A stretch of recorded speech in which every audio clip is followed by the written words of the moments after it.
उन्होंने आज एक फॉरेंसिक रिपोर्ट का जिक्र किया। कह रहे हैं कि फॉरेंसिक रिपोर्ट कह रही है कि ऑडियो असली है जी, वीडियो असली है जी, लेकिन यह नहीं बताया कि क्या फॉरेंसिक रिपोर्ट में गुरु शब्द की जांच कराई उन्होंने कि उस ऑडियो के अंदर कहीं गुरु शब्द है या नहीं है, और फॉरेंसिक रिपोर्ट उसके बारे में क्या कह रही है। फॉरेंसिक रिपोर्ट उसके बारे में साइलेंट है। इसका मतलब कि आम आदमी पार्टी जो शुरू से बात कह रही है उसकी तस्दीक हो गई कि आतिशी जी ने अपनी बातचीत के दौरान, अपने वक्तव्य के दौरान कहीं भी गुरु शब्द का इस्तेमाल नहीं किया। कैटेगोरिकली जो जालंधर कोर्ट में सबमिट की गई फॉरेंसिक जांच की रिपोर्ट, वो कैटेगोरिकली कहती है कि गुरु शब्द का इस्तेमाल नहीं हुआ है उस वक्तव्य के अंदर। और दिल्ली में जो फॉरेंसिक जांच कराई गई वो गुरु शब्द और इस वक्तव्य के बारे में साइलेंट है पूरी तरह से। उसमें बिल्कुल इसके बारे में कुछ नहीं कहा गया है। तो इससे क्या साबित होता है?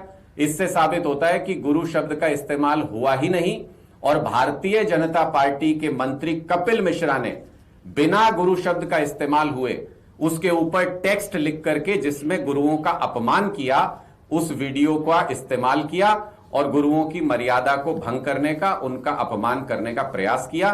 तो बेअदबी कपिल मिश्रा ने की है। आज स्पीकर विजेंद्र गुप्ता जी की प्रेस कॉन्फ्रेंस से यह बिल्कुल स्पष्ट हो गया।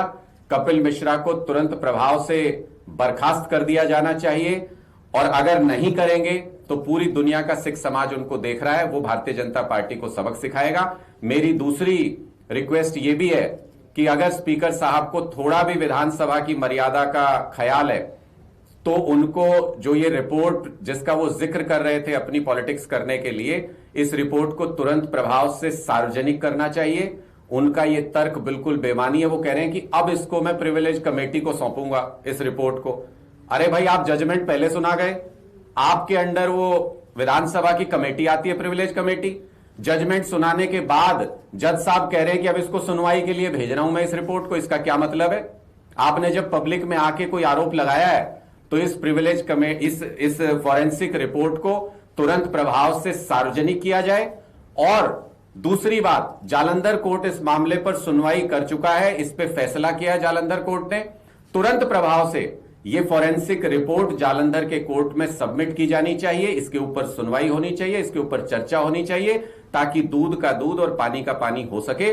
अगर भारतीय जनता पार्टी के पास कोई भी तथ्य है इससे संबंधित, तो वो कपिल मिश्रा पहले भी दंगे भड़काने के लिए बदनाम है, तो वो इनके जरिए कोई दंगे भड़काने जैसी साजिश रचने की बजाय इस रिपोर्ट को तुरंत प्रभाव से जालंधर कोर्ट में सबमिट करें